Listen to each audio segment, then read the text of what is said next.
ഗുഹയ്ക്കുള്ളിൽ മാധവൻ തറയിൽ വീണുകിടക്കുന്നു. ടോർച്ച് വെളിച്ചം വായുവിലാടുന്നത് പോലെ അവന് തോന്നി. ഗുഹയുടെ ഭിത്തികളിൽ തൂങ്ങിക്കിടക്കുന്ന ആയിരക്കണക്കിന് പാമ്പിൻ ചട്ടകൾ ഒരു തണുത്ത കാറ്റിലിളകുന്നു. അവ ശവക്കച്ചകൾ പോലെ മാധവന്റെ മുഖത്ത് തട്ടുന്നു.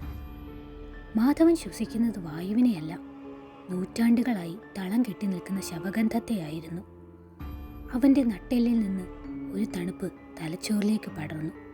ഗുഹയ്ക്ക് ജീവനുള്ളതുപോലെ അവന് തോന്നി. ഭിത്തികൾ അവന് വിഴുങ്ങാൻ വരികയാണ്. ഗുഹയുടെ വശങ്ങൾ ശ്വസിക്കുന്നത് പോലെ അവന് തോന്നി. മാധവൻ ഒരു കരച്ചിലോടെ ശങ്കരനോട് പറഞ്ഞു, ശങ്കരമ്മാവ, എന്നെ പുറത്തെത്തിക്കൂ.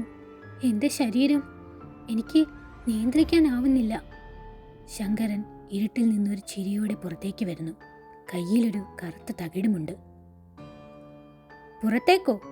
മാധവ, നീ എത്തിയത് നിന്റെ അന്ത്യത്തിലേക്കല്ല, നിന്റെ വിധിയിലേക്കാണ്. നിന്റെ രക്തം ഈ ഗുഹയ്ക്കുള്ളിലെ നാഗങ്ങൾക്കുള്ളതാണ്.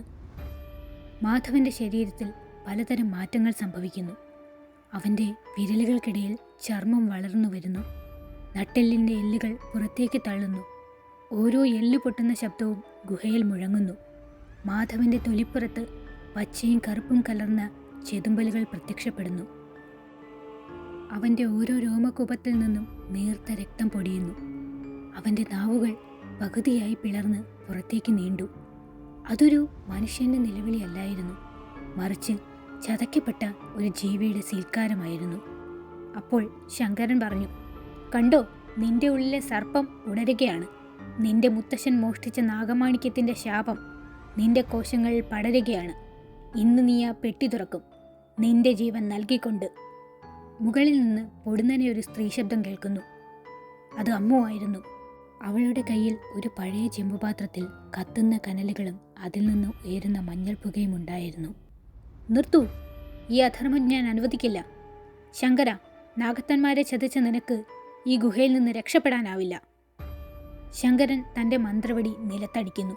പെട്ടെന്ന് ഗുഹയുടെ തറയിൽ നിന്ന് അസ്ഥികൂടങ്ങൾ പോലെ മെലിഞ്ഞ പാമ്പിൻ്റെ തലയുള്ള നിഴലുകൾ ഉയർന്നു വരുന്നു.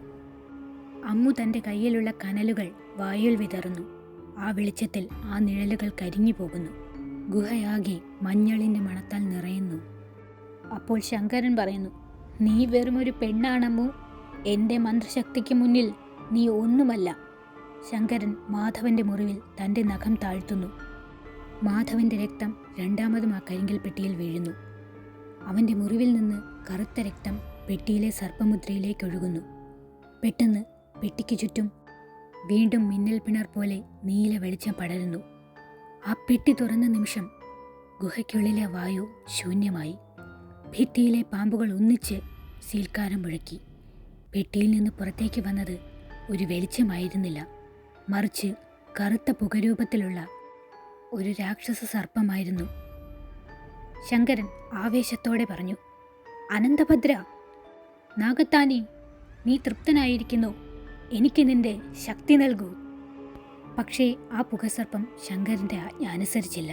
അത് ശങ്കരൻ്റെ വായ്ക്കുള്ളിലേക്ക് തുളച്ചു കയറി. അയാളുടെ കണ്ണുകൾ ചുവന്നു പുറത്തേക്ക് തള്ളുന്നു. അയാളുടെ ശരീരം ഉള്ളിൽ നിന്ന് ആരോ വലിച്ചു കീറുന്നത് പോലെ വീർക്കുന്നു. ശങ്കരൻ്റെ ശരീരം ഒരു നിമിഷം കൊണ്ട് ചാരമായി മാറി. ആ പുക മാധവന്റെ ശരീരത്തിന് ചുറ്റും വലം വയ്ക്കുന്നു. മാധവന്റെ രൂപം പൂർണ്ണമായി മാറാൻ തുടങ്ങിയിരുന്നു.